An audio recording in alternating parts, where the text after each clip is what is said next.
प्यार। प्यार वो सुंदर पल है जिसे कभी भी किसी से हो सकता है, चाहे वो गोरा हो, काला हो, छोटा हो, मोटा हो या पतला हो। कोई भी इंसान हो, रंग रूप नहीं देखता। वो इतना सुंदर एहसास है कि किसी से भी हो सकता है प्यार। तो अगर यही प्यार एक विधवा को हो जाए किसी से, तो क्या समाज उसे जीने देगा? तो क्या वो प्यार उस विधवा को मिल सकेगा या नहीं? इसके बारे में हम जानेंगे। जिस कहानी में आज मैं बात करने जा रहा हूँ उसमें एक विधवा होती है जो विधवा होने के बाद वो किसी से प्यार करती है। क्या उसका प्यार उसको मिल पाएगा? क्या ये अपने समाज, जो समाज के ठेकेदार हैं, क्या उसको उसका प्यार दिला पाएंगे या फिर उसका ये प्रेम कहानी फिर से अधूरा रह जाएगा? नमस्कार, प्रणाम, सत श्री अकाल। मैं वरुण और आप देख रहे हैं एसी क्राइम। तो चलिए स्टोरी स्टार्ट करते हैं। तो होता क्या है कि एक विधवा होती है घर में, और वैसे रक्षाबंधन का आज त्यौहार है। तो त्यौहार पे बता दूं कि रक्षाबंधन एक भाई का मतलब बहन का वो धागा बांधती है भाई के लिए, उसके रक्षे के लिए। और उसमें लड़के की भी रक्षा होती है और उससे ये वचन भी मांगती है कि भाई तुम मेरा रक्षा करना। लेकिन इस कहानी में जो दो भाई होते हैं वो इतने, जो क्या कहें, मतलब कमीने कह सकते हैं उसको, इतने कमीने होते हैं कि उस बहन को इतने अत्याचार करते हैं, जिसके बारे में जानेंगे अभी। देखिए, होता क्या है कि वो, उसकी शादी होती है लड़की की। कुछ दिन बाद में उसका पति मर जाता है। मरने के बाद में जब वो वापस अपने घर पे आती है, यानी अपने मायके, तो उसके साथ मतलब जानवर वाला दुर्व्यवहार किया जाता है। उसके भाई, उसकी जो भाभियाँ होती है उसे नौकरों की तरह काम करवाती है, और उसका भाई भी मतलब उसकी तरफदारी करता है। कुछ दिन बीतता है, फिर उसकी अचानक से तबीयत खराब हो जाती है। तबीयत खराब होने के बाद में डॉक्टर आता है। डॉक्टर आने के बाद में उसके भाई होता है वहाँ पे, तो कहते हैं ये तो नाटक कर रही है। हालांकि उसके भाई को ऐसा नहीं बोलना चाहिए, किसी को भी कुछ मतलब बिना उसकी सच्चाई जाने जज नहीं करना चाहिए। उसका तबीयत वास्तव में ही खराब था। उसकी भाभी आती है, कहती है मैं इसका असली बीमारी जानती हूँ, देखिए अभी कैसे उठेगी 2 मिनट में। पानी लाती है भर के और उसके मुंह पे मार देती है। वो उठती है। उठने के बाद में उसको मतलब दवाई के लिए पैसे तक नहीं देते हैं। उसकी माँ बहुत अच्छी होती है घर में। जरा सा, उस लड़की का नाम आरती होता है, और उसकी जो माँ होती है वो बहुत केयरिंग करती है अपनी लड़की की। अपने बेटों से लड़ती भी है, लेकिन उसके बेटे उसको भी मतलब डरा धमका के उसकी माँ को चुप करा देते हैं, और उसके साथ बहुत गंदा दुर्व्यवहार होते हैं। तो होता क्या है, उसके 3-4 दिन बाद में जब तबीयत खराब होता है, 3-4 दिन तक कोई दवाई नहीं लाता। जब उसकी तबीयत बहुत ज़्यादा बिगड़ जाती है और उसकी माँ जाती है मेडिकल पे, और वहाँ पे जो भी लोग आ रहे होते हैं, जा रहे होते हैं, उनसे मदद मांगती है। कहती है कि मेरी बेटी के लिए कोई दवाई दिला दो, उसका पैसा मैं रिटर्न कर दूंगी। लेकिन कोई उसकी नहीं सुनता है। तभी वो परेशान होकर वहाँ पे बैठ के रोने लगती है। तो एक लड़का आता है वहाँ पे। उस लड़के का नाम होता है अभिषेक, और वो उस मेडिकल स्टोर का मालिक होता है। उसकी माँ जाती है उसके पास, कहती है बेटा मेरी बेटी की बहुत ज़्यादा तबीयत खराब है, तुम ये दवाइयाँ दिला दो, मैं तुम्हारा पैसा रिटर्न कर दूंगी। वो कहता है ठीक है, कोई बात नहीं माँ जी, चलिए मैं दिलाता हूँ। वो जाता है, कहता है छोटू इन दवाई मतलब ये दवाइयाँ निकाल के तुम माँ जी को दे दे। तो वो कहती है बेटा मैं पैसा तुम्हारा लौटा दूंगी, कितने तुम नेक आदमी हो। तो कह के चली जाती है। घर पे जाती है, उसको दवाई खिलाती है, तबीयत में थोड़ा राहत आता है। उसके बाद उसकी माँ कहती है उससे कि बेटी कितना नेक आदमी था, वहाँ से बहुत लोग गुजरे थे लेकिन वो एक अकेला लड़का जो मेरी मदद किया। वो लड़की कहती है ठीक है, अगर ऐसी बात है तो मैं जाके उस लड़के को धन्यवाद कहूंगी, उससे जब मिलूंगी जरूर कि आज के युग में इतना भला आदमी है कौन। वो जाती है वहाँ पे, पूछताछ करती है, कहती है यहाँ पे कुछ दिन पहले मेरी माँ आई थी दवाई लेने के लिए, जिसे किसी एक भले आदमी ने उसको दवाई दिलाया था, जिसकी वजह से आज मैं सही हो पाई हूँ। तो क्या मैं उस भले आदमी से मिल सकती हूँ? जरा सा वो अभिषेक से ही ये बात पूछती है। वो कहता है तो ठीक है, अगर आप शुक्रिया अदा करने आई हैं तो करिए। तो कहती है मतलब? तो वो कहता है मतलब ये कि वो आदमी मैं ही हूँ। वो होता है, वो शुक्रिया अदा कर देती है। उसके बाद वो कहता है अच्छा ये सब छोड़िए, आपकी तबीयत ठीक है, हमारे मेडिकल पे और भी चीज़ें मिलती हैं, और जैसे कॉस्मेटिक के सामान होता है। तो वो उसको लिपस्टिक निकाल के देता है। तो वो उसके मतलब चेहरे का जो रंग होता है वो डाउन हो जाता है। क्यों? क्योंकि वो विधवा थी, और समाज हमारा इजाज़त नहीं देता कि एक विधवा कभी श्रृंगार कर सके। इस वजह से वो वहाँ से चली जाती है। जाने के बाद में फिर वो लड़का जाता है, और उसके पास में उसके घर के बाहर कुछ थैली में दवाइयाँ और वो लिपस्टिक रख के आ जाता है। और उसमें एक लेटर होता है जिसको पढ़ के वो लड़की फिर से मेडिकल पे जाती है और उसका धन्यवाद करती है। और उस टाइम वो लिपस्टिक लगा के जाती है। फिर वो उसको मतलब ऐसे करते करते उन दोनों में इतना प्यार हो जाता है, करीबियाँ बढ़ जाती है। और ये बात लड़की यानी आरती की माँ को मालूम होता है।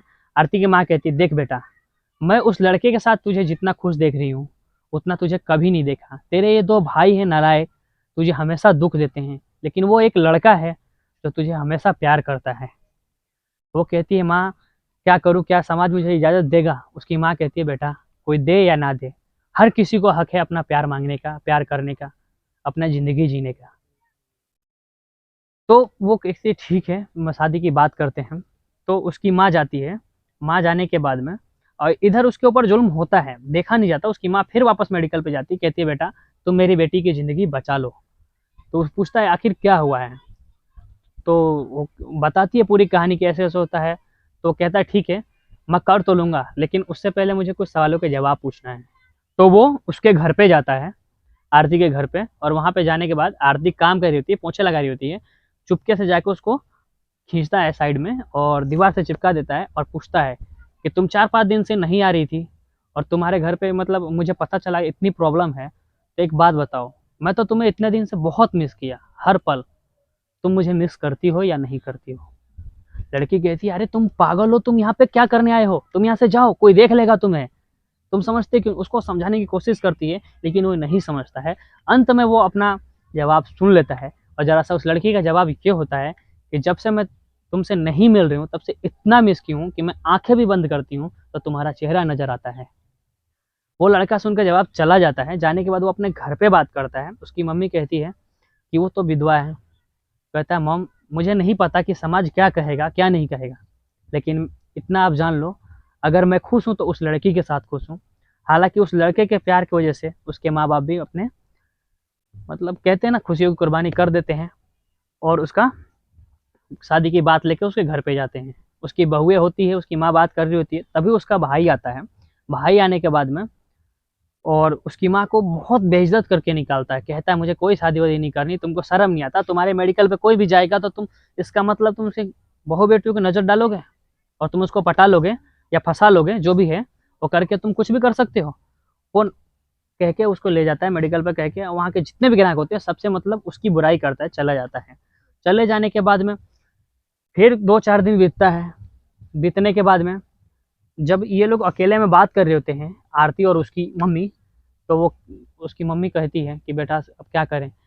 तो वो उसको बुलाती है, जाती है मेडिकल पे और कहती है कि बेटा तुम आना। वो आता है रात को और बात करते हैं दोनों। तो वो कहता है कि मम्मी जी, अगर मुझे भगाना होता तो मैं पहले भी भगा लिया होता। मैं चाहता हूँ कि जो हमारे ऊपर मुसीबत आ रही है, जो समाज हम पे उँगलियाँ उठाता है, हम उससे लड़ें। कायरों की तरह हम डर के नहीं भागेंगे, हम लड़ेंगे। और वो लड़ता है। फिर अगले दिन जब उसके भाई को ये बात मालूम चलती है वापस से कि ये लोग मिले थे, तो वो कहता है, ठीक है उसको बुलाओ, शादी की बात करेंगे। लड़का आता है खुश होकर बहुत। जैसे हाल ही फिलहाल आप लोगों को पता चला है आरती की, सेम ये वो आरती नहीं है, ये आरती दूसरी है, लेकिन सेम उसके साथ वैसा ही होता है कुछ। चलिए जानते हैं।